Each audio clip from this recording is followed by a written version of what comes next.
Shalom bimromav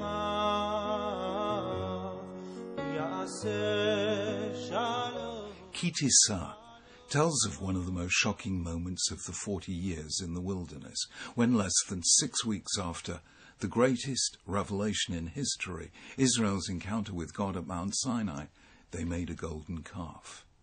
Either this was idolatry or perilously close to it, and it caused God to say to Moses, who was with him on the mountain, "Now do not try to stop me when I unleash my wrath against them to destroy them." What I want to look at here is the role played by Aaron. For it was he who was the de facto leader of the people in the absence of Moses, and whom the Israelites approached with their proposal. The people began to realize that Moses was taking a long time to come down from the mountain. They gathered around Aaron and said to him, "Make us a god or an oracle to lead us. We have no idea what happened to Moses, the man who brought us out of Egypt." It was Aaron who should have seen the danger, Aaron who should have stopped them, Aaron who should have told them to wait, have patience and trust. But instead, this is what happened. Aaron answered them, "Take off the gold earrings that your wives, your sons, and your daughters are wearing, and bring them to me." So all the people took off their earrings and brought them to Aaron. He took what they'd handed him and fashioned it with a graving tool and made it a molten calf.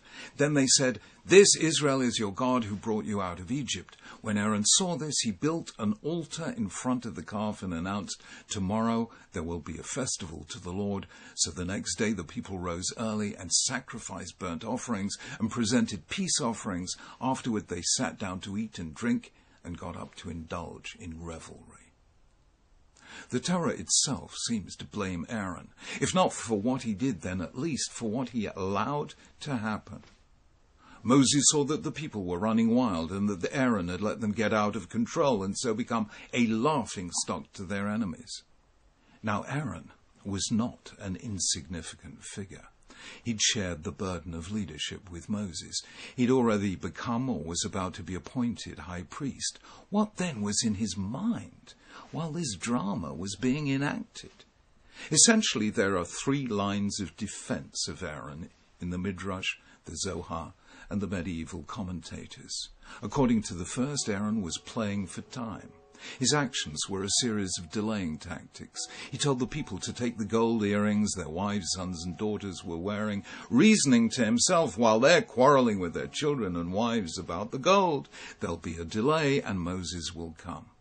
His instructions to build an altar and proclaim a festival to God the next day were likewise intended to buy time, because Aaron was convinced that Moses was on his way. The second line of defense is to be found in the Talmud, and is based on the fact that when Moses departed to ascend the mountain, he left not just Aaron, but also Hur in charge of the people. Yet Hur doesn't figure in the narrative of the golden calf. According to the Talmud, Hur had opposed the people, telling them that what they were about to do was wrong, and was then killed by them. Aaron saw this and decided that proceeding with the making of the calf was the lesser of 2 evils. This is what the Talmud says. Aaron saw Hur lying slain before him and said to himself, "If I don't obey them, they'll do to me what they did to Hur, and so will be fulfilled the fear of the prophet. Shall the priest, Aaron, and the prophet, Hur, be slain in the sanctuary of God? If that happens, they will never be forgiven. Better let them worship the golden calf, for which they may yet find forgiveness through repentance."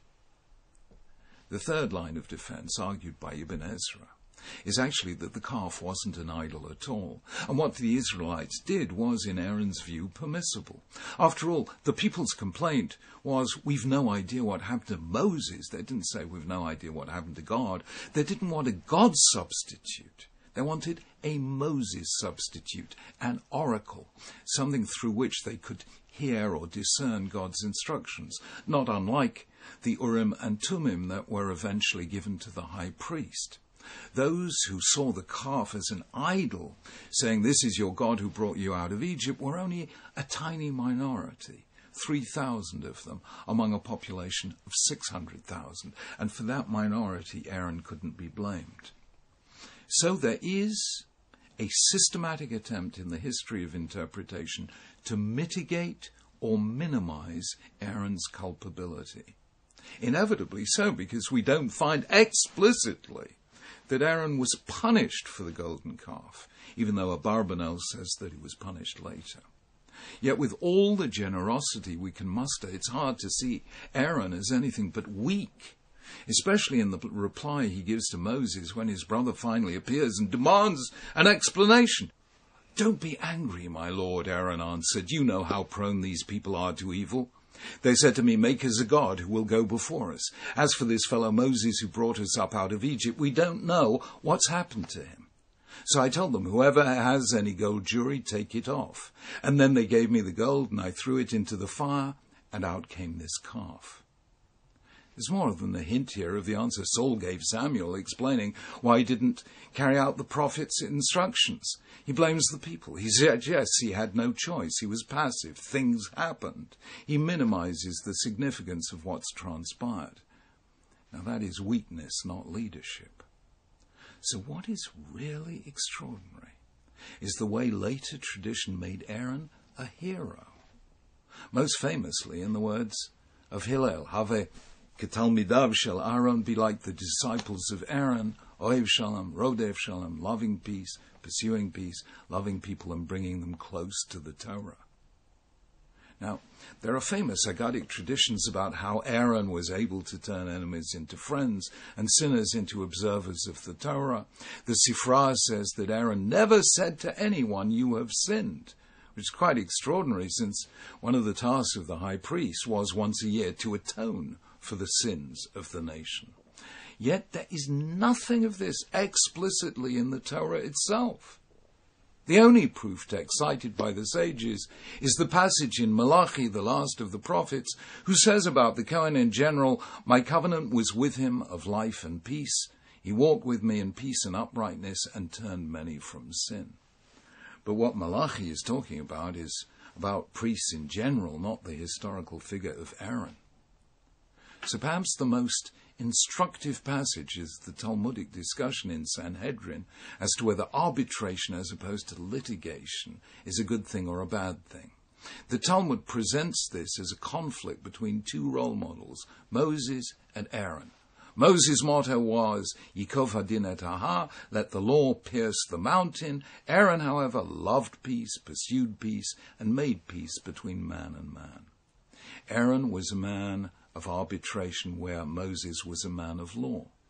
Moses was a man of truth, Aaron of peace.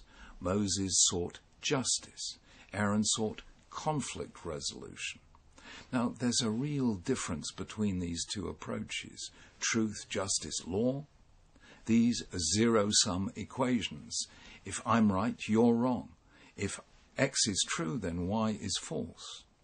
But mediation, conflict resolution, compromise, the Aaron-type virtues are all attempts at a non-zero outcome in which both sides feel that they've been heard and their claim has, at least in part, been honored.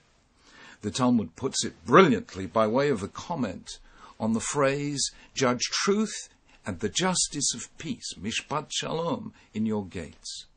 On this, the Talmud asks about the phrase, mishpat shalom, the justice of peace. What can that possibly mean? The Talmud says if there's justice, there's no peace. If there's peace, there's no justice.